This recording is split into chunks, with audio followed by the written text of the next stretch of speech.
Gamers, welcome back. Today I'm going to review some Quantum Break. The game is available on Xbox One and PC Windows 10. It is not on the Steam store. You won't ever see it on the Steam store.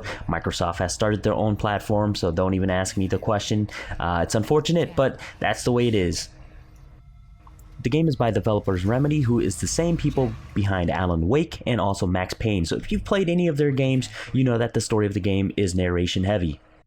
As you start the game, you'll hear the situation about the game, how time is in disarray, he has superpowers, and the situation is out of hand from the perspective of Jack Joyce. And that's pretty much the gist of the plot. I don't want to get too deep into it for you guys, and I don't want to spoil too much of the story so that if you haven't played this sort of game, you can enjoy it. Now, being someone who reads a lot of novels and watches a lot of movies, the story of the game wasn't really groundbreaking for me. However, it is pretty nice to see this type of plot in the form of a game. So I'm going to quickly get into complimenting about aspects of the game that I really like and other parts that was really disappointing.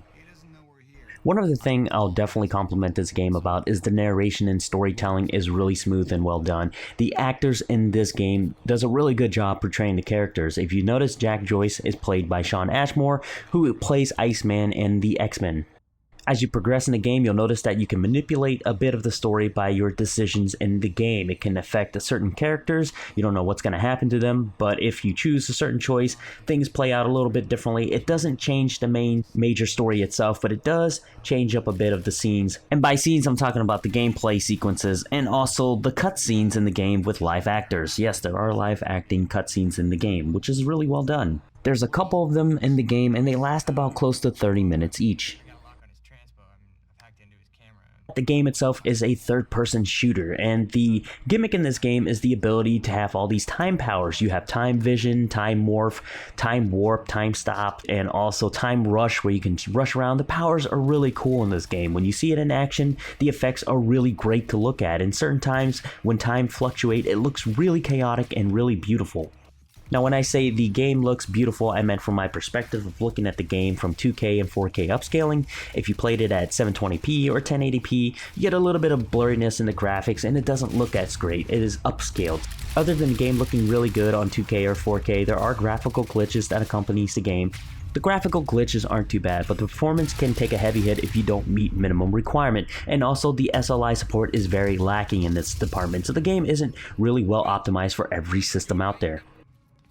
Aside from the compliments I've given this game, the gameplay itself is not really as great as I thought it would be. They've taken a really long time to make this game, but the gameplay I felt was very lacking in terms of what it has to offer as a third-person shooter. I've played a lot of third-person shooter, and I felt this is lacking because of the fact that the powers are the only thing that keeps you going in the game. It's a gimmick that is really nice and fun to play with. However, if you strip away the gimmick, what do you get? It's a very subpar type of gameplay. The mechanic of the game is that you can't use hip firing in the game, and there's only 6 weapons you can really choose from while being able to carry 3 at a time. The other thing about the gameplay is that the movement of the character feels like you're a brick waddling through water. The jumping and platforming in the game can be a little bit wonky at times, and also there isn't really a permanent melee move you can do in the game. You can only melee when you get the time rush skill later on in the game. The game itself is one big movie ride, so if you play the game over again, even with the subtle changes with the choices, there isn't much that changes the plot of the game or changes the areas of the game at all. The game itself has some nice backgrounds and environment, and as you proceed and play the game, you'll find that there are narration devices and items in the game to look out for that tells you more about the story and the lore of the game.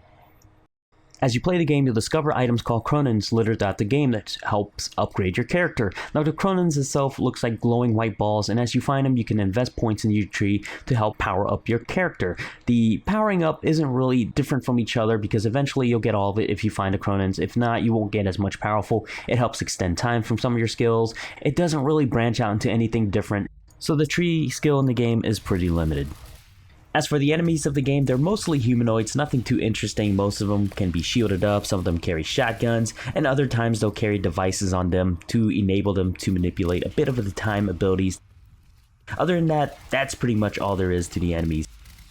Now, aside from just shooting your way through the entire game, there are times when the game tries to switch things up a bit with a bit of jumping puzzles and also platforming, but there are certain moments in the game where it quiets down and you hear a bit more of the story and relax a bit. There isn't much shooting to it, and those moments in the game doesn't really do much for it. And that's pretty much my honest review of the Quantum Break on PC. Now, I'm not saying it's a bad game, and I'm not saying it's a great game. It's not groundbreaking. It did take 12 years to make, and a lot of people put a lot of effort into it. It's got great storytelling. It's got some decent graphics. However, it's not a PC-made game, so you can tell by the graphics, and it's nothing amazing. I mean, it's just decent, it's explosive fun, and I expected a lot more out of it after having played Alan Wake a long time ago. I just expected the next game they made would be something that would just blow my mind, except it didn't really do that. So for me, it wasn't such a great game. However, I did see a lot of people enjoy the game, and some people out there had mixed feelings. So you might want to check out this game a bit more before you purchase it, and think about what you're getting yourself into. It is a decent movie ride, but that's all it comes down to. Thanks for watching, guys, and game on.